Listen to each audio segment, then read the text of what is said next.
بسم اللہ الرحمن الرحیم۔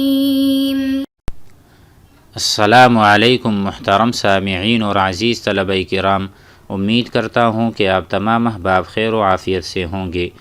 آج کا ہمارا سبق نمبر 127 ہے، جس میں ہم شاعر عامر بن الطفیل کو پڑھیں گے۔ ان کے 2 اشعار ہیں، تو آئیے پڑھتے ہیں اور سمجھتے ہیں۔ وقال عامر بن الطفیل قضى الله في بعض المكاره للفتى برشد وفي بعض الهوى ما يحاذر ألم تعلمي أني إذا الإلف قادني إلى الجور لا أنقاد والإلف جائر۔ ترجمہ ہے، قضى اللہ، اللہ تعالی فیصلہ کرتے ہیں، یا اللہ جل شانہ بعض ناپسندیدہ اشیاء میں، قضى اللہ فی بعض المکارہ، المکارہ جیسے ہے عسیٰ ان تکرہوا شیئا وہو خیر لکم، ہو سکتا ہے تم کسی چیز کو ناپسند کرو اور وہ آپ کے لیے خیر ہو۔ تو مکارہ یعنی مشقات یا مشاق، مصائب، ایسی چیزیں جس کو نفس نہیں چاہتی ہو۔ تو کہتے ہیں قضى اللہ فی بعض المکارہ، اللہ جل شانہ نے بعض ناپسندیدہ اشیاء میں بندے کے لیے، للفتى، للرجل، للعبد، کیا رکھا ہے؟ برشد، خیر کا سامان، ہدایت کا سامان، وفی بعض الہوى، اور بعض محبوب چیزوں میں اللہ تعالیٰ نے کیا رکھا ہے؟ ما یحاذر، ما یخاف ویکرہ، جس سے ڈرا جاتا ہے، گھبرایا جاتا ہے، یعنی وہ انسان کے لیے ہلاکت کا سامان ہے۔ بظاہر وہ تو بہت اچھی چیز لگ رہی ہوتی ہے، لیکن اس سے انسان کو ڈرنا اور پیچھے ہٹنا چاہیے، جس سے انسان ڈرتے ہیں اور اس میں انسان کے لیے اچھی چیزیں نہیں ہیں۔ الم تعلمی، کیا آپ نہیں جانتے، کیا آپ کو معلوم نہیں ہے؟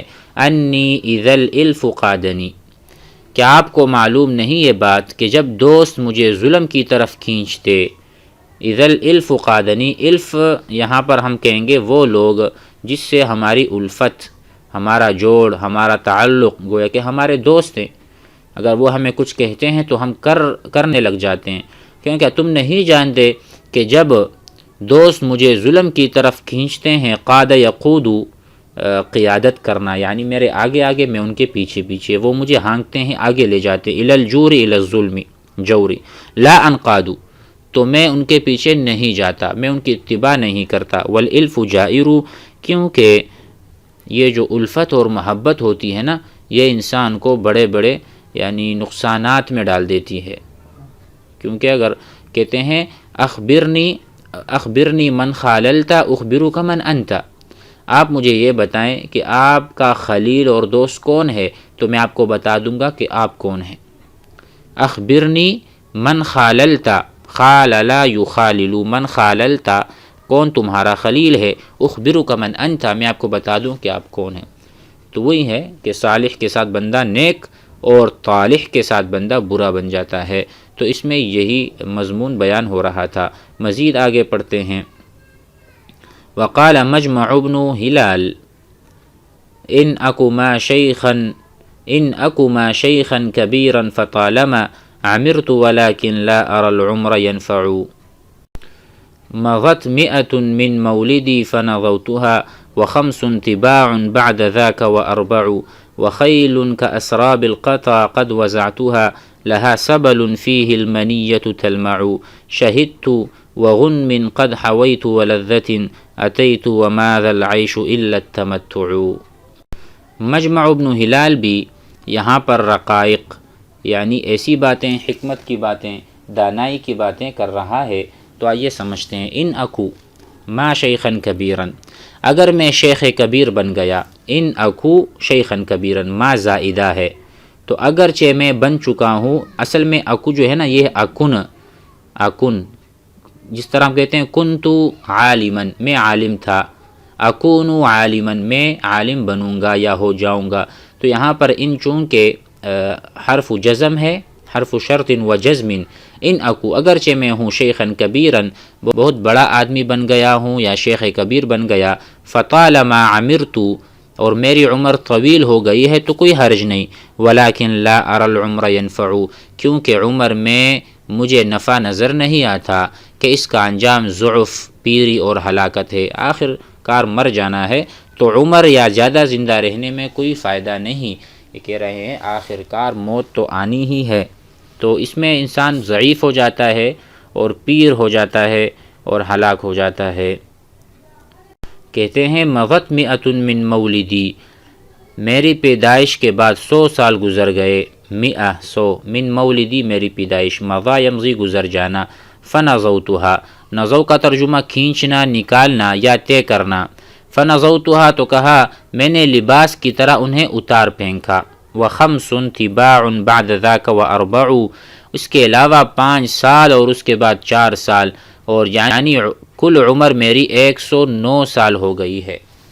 میں نے 100 سال کے گویا کہ کپڑے اتار دیے، 100 سال سے بھی متجاوز ہو گیا، فنضوتها فخلعتها، میں نے 100 سال کو اکھاڑ پھینکا، وخمس تباع، اس کے بعد 5 سال بھی میں نے گزارے، وبعد ذلك 4 4 سال بھی، تو ٹوٹل ملا کے کل ملا کے 109 سال میری زندگی ہے۔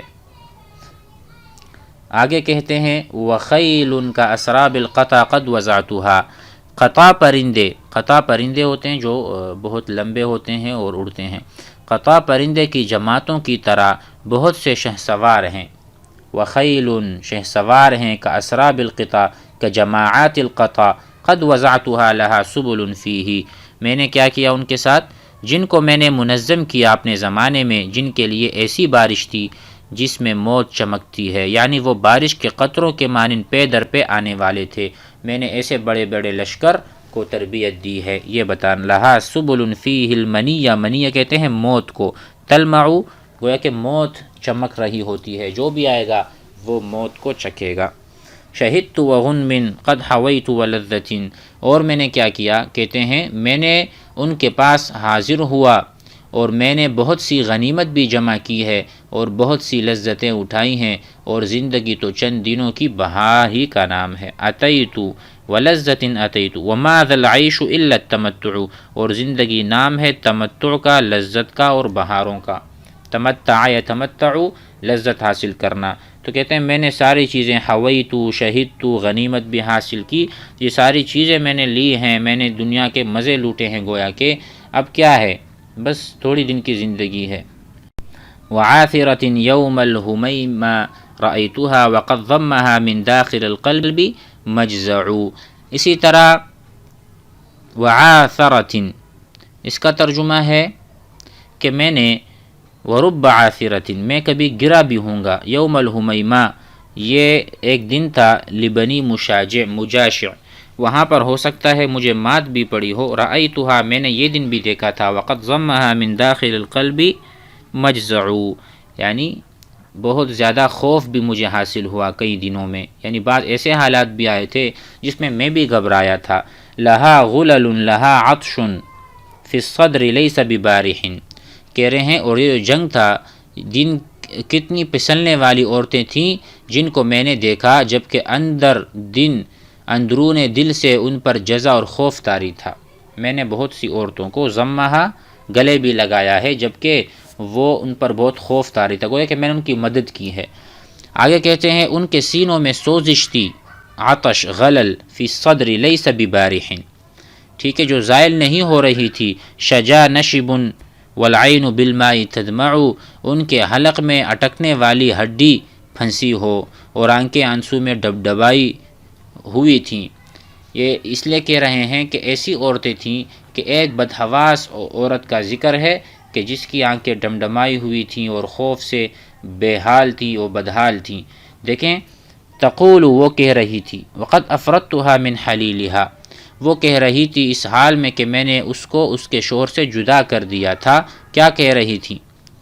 میں نے اس کے شوہر کو قتل کر دیا تھا۔ کہہ رہی تھی تعست کما اتعستنی یا مجمع، اے مجمع تو ہلاک ہو جا جیسے کہ تو نے مجھے ہلاک کر دیا، میرا شوہر مجھ سے چھین لیا۔ یہ اپنی شجاعت کا بیان ہو رہا ہے، یعنی ان عورتوں میں ایک خوف تھا، ان کی آنکھیں جو ہے نا باہر آئی ہوئی تھیں خوف سے، تدمع ان کے آنسو ٹپک رہے تھے، نکل رہے تھے۔ اس میں ایک عورت کہہ رہی تھی جس کو میں نے جس کے شوہر کو قتل کیا تھا، وہ تعستا تبا لکا، ہلاکت ہو تمہارے لیے، تعستا تعسا ہلاک ہونے کے معنی میں آتا ہے، اور اتعس یتعس باب افعال میں سے ہلاک کرنے کے معنی میں آتا ہے۔ اللہ تمہیں ہلاک کرے، کما اتعستنی کما اہلکتنی، یا مجمع، مجمع شاعر کا نام ہے۔ فقلت لها، تو میں نے اس سے کہا، بل تعس امی مجاشعی، میں نے اس سے کہا کہ ہلاکت ہو مجاشع، ہلاکت مجاشع کے لیے ہو، وقومی کی، اور تمہارے قوم کے لیے ہو، حتی خدک اليوم اضرع، اور تو تیری قوم کے لیے، حتیٰ کہ تیرا چہرہ آج ذلیل ہے۔ خدو کی، الخد یہ جو گال ہے، اضرع اذل، ذلیل ہیں بہت زیادہ۔ عبأت له رمحا طویلا وعلتا، میں نے کیا کیا، اس عورت کے لیے میں نے ایک تیر اپنے اس میں سے نکالا اور اس کو میں نے تیار کیا۔ میں نے اس کے شوہر کے لیے ایک لمبا نیزہ اور ایک ہتھیار تیار کیا تھا، جب اس کو حرکت دی جاتی تو یوں معلوم ہوتا جیسے آگ کا شعلہ بلند ہوا۔ عبأت له رمحا، اس کے شوہر کے لیے، رمحا نیزہ، طویلا لمبا، وعلتا ہتھیار، کأن قبس، قبس کہتے ہیں جب آگ میں سے شعلے اٹھ رہے ہوں، قبس، قرآن میں بھی ہے قبسا، یعلا یرتفع بها حین تشرع حین تحرک، ایسا مضبوط اور چمکدار نیزہ، گویا کہ اس سے آگ اس سے نکل رہی ہو، تو اس کے شوہر کو اس سے قتل کیا تھا۔ اور آخری شعر ہے، وَكَائِن ترکت من کریمۃ معشر علیہا الخموش ذات حزن تفجع، اور میں نے قبیلے کی بہت سی شریف عورتوں کو اس طرح چھوڑا کہ اس کے چہروں پر خراشیں تھیں۔ ترکت من کریمۃ، میں نے چھوڑا بہت سی کریمہ، بہت سے عورتوں کو، معشر جماعت میں سے، علیہا ان کے چہروں پر، الخموش نشانات تھے، ذات حزن تفجع یعنی غم کی حالت میں تھیں، اور خراشیں ان کی چہروں پر اور اپنے مقتولین پر وہ درد مند تھیں۔ گویا کہ میں کسی پر رحم نہیں کرتا تھا جنگ کی حالت میں۔ آگے پڑھتے ہیں، اتنا بہت ہے، انشاءاللہ اگلے درس میں مزید آگے پڑھیں گے۔ والسلام علیکم۔